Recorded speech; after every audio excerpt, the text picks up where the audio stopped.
Welcome back to the Alex Jones Show. I'm David Knight here in studio, and this segment is being joined with Alex Jones. And what do you see coming up in the next year, Alex? What's on your mind? For David, great to be here with you, doing a great job on this live Friday worldwide edition. I know you have the big NSA whistleblower coming on, the highest level ever from any of these intelligence agencies to go public and blow the whistle. He's going to be joining us coming up in the next hour.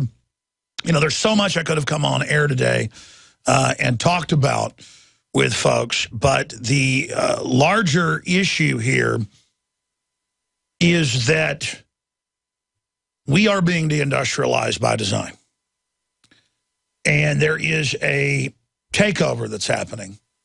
And the fact is that those of us in the worldwide liberty movement who have accurately gotten past the left-right arguments, gotten past all the black-white arguments, all the gay-straight arguments, all the issues that may have some validity at some point but are meant as football distractions, diversions from the larger issues of a global corporate anti-liberty takeover that's happening right now. And if you look at all the converging lines and all the different developments, 2014 is the most important year ever in modern history and civilization, going into the lead up to the singularities that we're seeing in media and culture.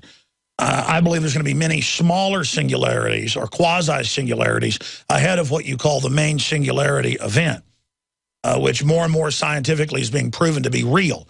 Doesn't mean it'll ever be a pure singularity, but for all intents and purposes, it will be a singularity. And we are living in just incredibly epic times. There is chemical, biological, radiological, there is frequency pollution. There is so much going on right now. The human species has never been under greater stress.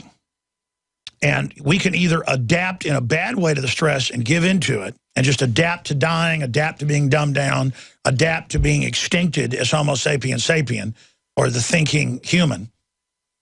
Or we can use the attacks on us and the awareness of it and that war. We're designed to survive. War against the animals, war against the elements, war against bad people in our own midst.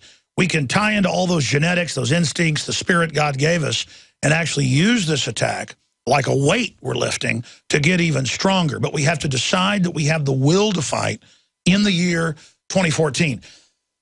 We have to commit and realize that the enemy is going to create infighting, lies, disinformation to destroy the liberty movement, as Cass Sunstein talked about. They have the Chamber of Commerce and the Republican Party, as I said, coming out full bore. Kurt Nimmo has an article on Infowars.com to destroy the true libertarian elements of the Tea Party that are the only challenge, not meaning they're perfect, but they're not Republican establishment blue bloods. They're not Democratic globalist operatives. They are the only real opposition, and they're popular, and the people know they're the opposition. And it could grow. It could reverse things. We could have victory. Doesn't mean it'll be a total victory. Doesn't mean we'll save the world. But it's one of our best shots politically. Then culturally, we've got to start pulling out of the system and only supporting real media, only supporting local commodities and local institutions. We've got to take over local institutions. And instead of seeing it as a giant, insurmountable work or something we got to do, we have to take joy in that we historically are in a magic moment, a key crossroads, and that we've taken the challenge on the animating contest of liberty. Because the alternative is total dehumanization and enslavement. And so that we're going to take the challenge of all the bad things that are happening. We're going to take the challenge of the globalists coming after us and demonizing us as the fight, and go into this fight cheerfully, and to pray that God literally sanctify us, purify us, lead God and direct us in what we have to do. Because the enemy is good at targeting liberty lovers and good people who have good hearts, who love God and who love justice, saying, well, look, you're not perfect. You did this, you did that. You could have done a better job here. Or, oh, you lied about that. And, of course, lying that we lied. This is how the system, and this happens to people locally who are listening, get persecuted by the spirit of this world. This is how it tries to put us off balance. What matters is our heart's right. We want justice. We want true liberty and equality for all. And we are standing firm on that, moving forward against the New World Order. We know the New World Order is real. It's out in the open now. We've been proven right. We've been proven correct. And so our credibility, not just Infowars.com, not just Alex Jones or Ron Paul or DrudgeReport.com or WorldNet Daily, But the liberty movement as a whole, the John Birch Society, you name it, has been proven to have been dead on. And we always had the documents and the globalists' own statements. We knew we were right. It wasn't like we were looking at tea leaves and we're psychic or reading the runes here. We knew history. We knew who the globalists were, what their game plan was, what their philosophy was, and where they said they wanted to take us. Now, it was so fantastical where they wanted to take us that a lot of people would hear us report it, and it sounded crazy, and they wouldn't go look it up. Oh, come on, our government didn't attack its own ships or lie about them being attacked in Gulf of Tonkin to get us into Vietnam, now declassified. Right. Of course, it actually came out at the time. Congress even talked about it. See, our knowledge that was facts to others who were ignorant was rumor because they don't know what's up or down, the average person. They just believe whoever has the fanciest suit. They believe whoever can speak the best. And people need to start really realizing we're all in grave peril denying what's going on. We're all in grave peril facing this system. But we're in even more peril if we give in to it. And so we didn't ask for this, but we don't have a choice. And now it's very naked what they're doing, ruling by executive fiat. It's very naked how they want to impoverish people. And our main mission is putting out the alternative of liberty, equality, freedom, open, transparent systems, basic common sense that all cultures have followed, which is the opposite of what the establishment is promoting. And the establishment is promoting all this as a selfish act of total domination over the human species in a lust to control and to have power over literally everything. And so this is the great challenge. And I just want everyone to pray for discernment, not just for this show, not just for you, David, or myself or the crew, but for everyone out there who loves goodness, everyone out there who's upset about the culture we see, the degeneration of the economy, the degeneration of the family, the degeneration of our health, the degeneration of our sovereignty, the degeneration of our environment, the degeneration of our future, everything, because we're under siege. And it is our responsibility, it is our duty in 2014, and with this new year coming up, to reaffirm and commit and decide which side we're on, because life will pass us by in an instant. Life will go by so quickly. It's how we lived, what we stood for, what we built, and how we resisted evil. I mean, it's just more and more I realize that this old adage of common sense is what it's all about. And that we are facing just the incredible decadence and degeneration of society, where we have all the baubles and we have the GMO food and we have the trappings of success, but even that's now receding. Mm-hmm. Whereas the real base liberties and freedoms and honor and culture has been robbed from us, where we no longer have any honor and don't resist oppression and don't resist being treated like slaves. That is, in essence, what slavery is that we do not respond to classical forms of oppression the way we should. And so now we've gotten down into a very, very deep, dark point. You know, you talked about the left-right division and transcending that and understanding that the bigger issue is liberty. When you were interviewing J. Edward Griffin on Monday, the two of you were talking about the difference, how so many of us who value individual liberty fail to organize and act collectively. And J. Edward Griffin pointed out that acting collectively is not collectivism. Collectivism is when that's forced on you, when you don't have any choices about things. But it's if we work together to achieve individual liberty, and that's a difficult thing for people to see. That's something I think that's very difficult to see, just like it's difficult to see beyond this phony left-right spectrum, to really see that the real issue is liberty versus slavery. We keep seeing over and over again that they keep offering us security in exchange for our liberty, or security, which is terrorism. They're saying, give up your rights to us, let us rule you, be our slaves, and we'll protect you. Mm-hmm. And that's what a pimp says to the prostitute. I mean, this is the creed of bondage. You're absolutely right. And all the ancient forms of tyranny are now upon us. All the curses of not having a just nation and being a decadent people are now here. Mm-hmm. And, you know, it's sad to say that we're going to have to go through this together. The drug-resistant bacteria, the superviruses, but more than that, just the craven, degeneration of all that's good. And just a real spirit of evil now that you can see intensifying out there in the people. Either people are getting closer to God, closer to justice, closer to being focused on what's important, or they're getting more and more lost in just an ocean of globalist baloney. It is so sad to see the people culturally, politically, spiritually blind and given over to total delusion. And then you see the professionals like nurses and like farmers and auto mechanics and janitors and just people that actually do work and who do have to get a job done. And they're either incredibly grounded like an island of sanity, or you can see in the people's eyes, those that aren't, who bought into television, who bought into the culture. I mean, the brainwaves show it, the studies show it. People's IQs are dropping. They're not communicating with each other. The language is shrinking. Just like Ingsoc in 1984, we see people being turned into beast animals right in front of us, David. It is a... Well, you know, one of the things that bothers me is this report that we played earlier where this officer had pulled over somebody. They had stopped the car. The window was down. The guy had his hands up, and he lifts a dog, an attack dog, and puts him into the car, and the dog just mauls this guy.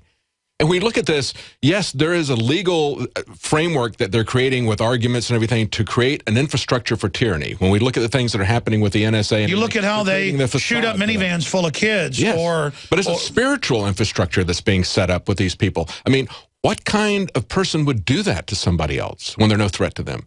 I cannot... I look at that video, and it just blows me away. Well, it's like when we went to the NSA parking lot, and there's the gate and the fence of the NSA, and our reporters walk up because we'd called there before, and they would never return our call.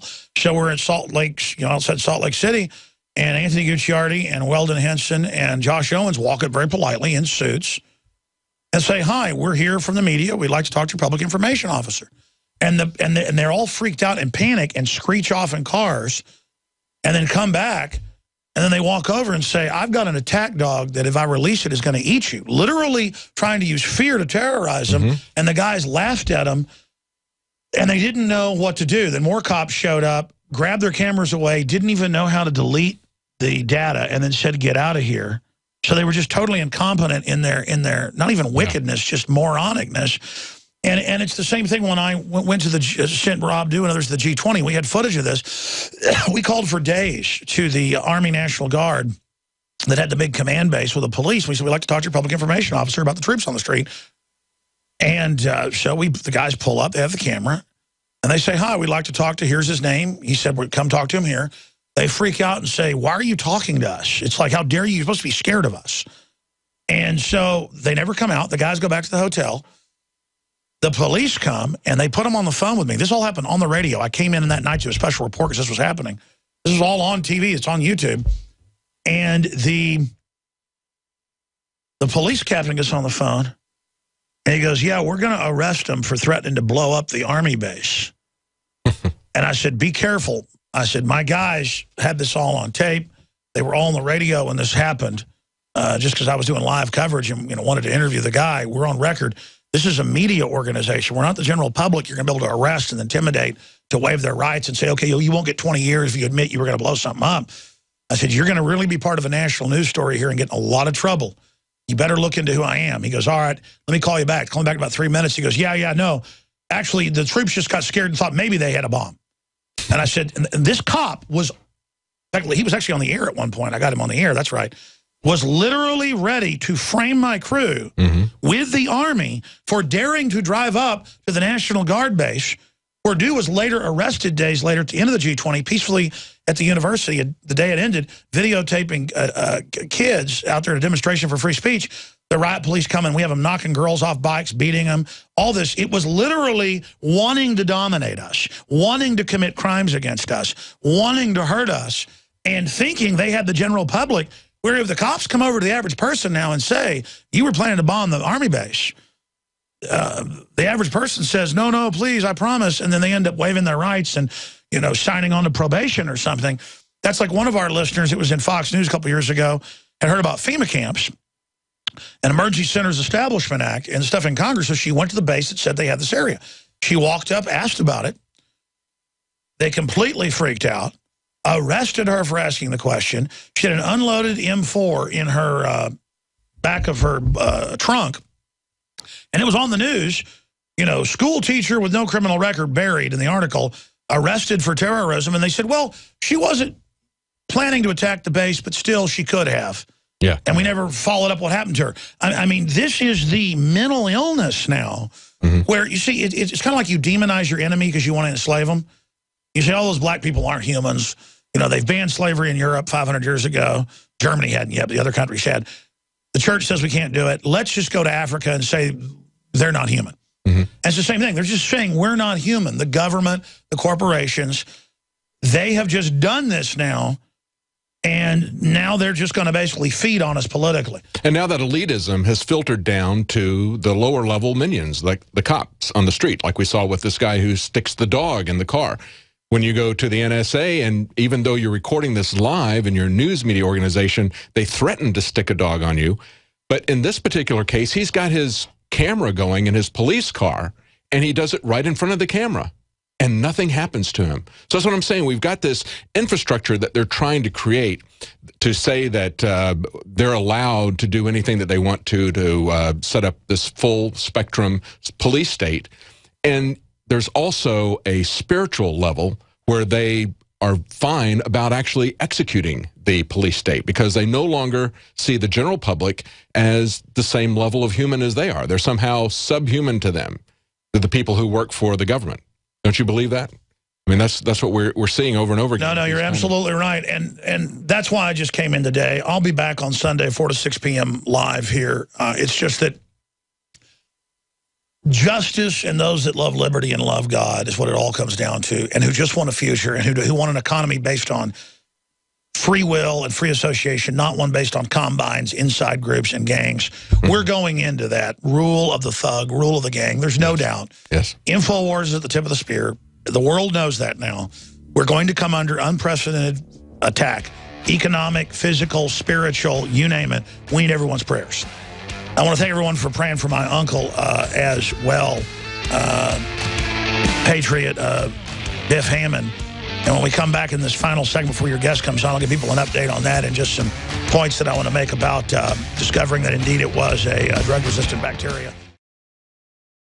Symbols are powerful, and the globalists have hijacked the symbols of America. They've turned them into their own symbols. Well, we are restoring the idea of the true republic, not the counterfeit globalist empire, by promoting the icon George Washington and others. That's why we're rolling out an 100% made in America line of incredible pro-liberty apparel. We are repopularizing liberty. We are helping fellow Americans rediscover what made this country great.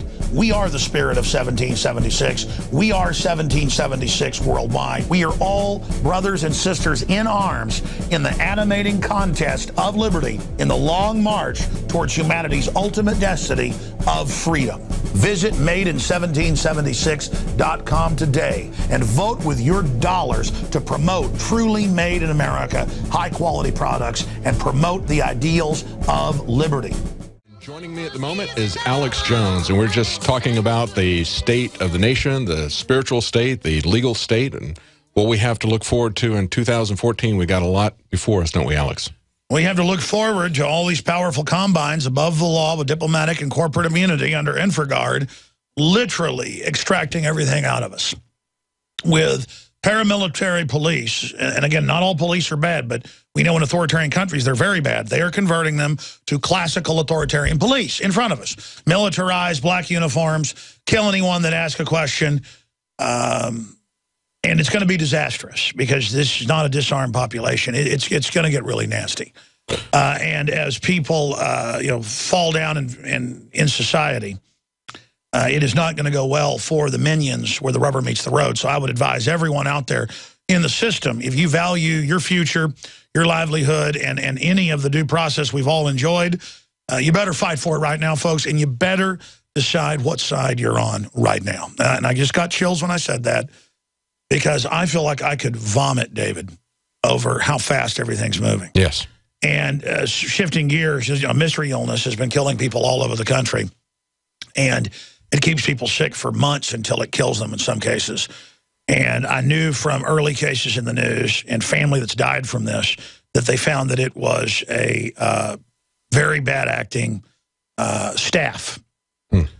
And I even have the name. My cousin sent it to me. I was there at the hospital just a few days ago. And this stuff killed my cousin. My uncle was taking care of my cousin. And he is on a ventilator but conscious. Now, you can imagine that's not fun. The doctor basically said they keep him heavily sedated because it's like being waterboarded for 2 weeks. And they're getting him off the drugs, and they're going to try to take him off the ventilator, and they think he may live in the next 2 days. So that big test for my uncle, William Forrest Hammond, is going on right now. And again, I'm not being selfish with my own family. This is affecting everybody. Because I early on said I believe it's going to be a powerful bacteria, and that indeed is what it is. That's what we're getting from areas in the country and the actual local reports. The feds are calling it flu. So what they've done this before. They call killer bug outbreaks flu now, and that's a catch-all. And again, I would take the vaccine if it would really protect me from the flu. But the issue is that it's the superbugs, and the flu shot has never protected you from the flu. People don't even know that. They don't even know. They've never guessed the proper mutation, and all it does is lower your immune system in their own studies. So thanks for all the prayers for my uncle. His kidneys have completely failed. They've come back a tiny bit. He was somebody who always said he didn't want to be on dialysis, but they are doing that. But they say because the kidneys may come back. He's turned the corner a bit thanks to the prayers, but he could have a catastrophic plunge at any time. They did look at his organs. He's never been a smoker or a drinker. But he does have classical lesions on the heart and other things associated with Agent Orange that they've seen in other helicopter pilots from Vietnam. So there's that whole thing. But he's a tough guy, and we love him, and we hope he lives. Well, you know, you're talking about the superbug, and I remember it was just a few weeks ago that there were all these reports about how big pharmaceutical companies were no longer doing any antibiotic research. They were focusing all their money on viruses. They said that the viruses had gotten so resistant to their antibiotics that it was taking them too long to do, and it was too expensive to do this drug research for new antibiotics. So they were just going to. By the way, of course, you know, I saw that antibiotics don't even go after viruses. Right. So, but they're just going to focus on antivirals, vaccines, because they're not going to. So they're just going to leave us to these new superbugs, and they're not going to do any research. And when I looked at that, I thought, boy, they're really preparing the ground for something they're going to let go. They're really setting the public's. No, absolutely. There's a lot of false flags, economic, stage terror war, but in my gut, the whole infrastructure is being shut up. And you look at the setup of Homeland Security, they admit this. It's for containing us. And, you know, the cops are going to be dying. Their families are going to be dying. And all that black body armor is not going to protect them. That's right. Of course, in the future, they'll have designer medical stuff for the insiders. I mean, this is so devilish, only from the mind of Satan, David.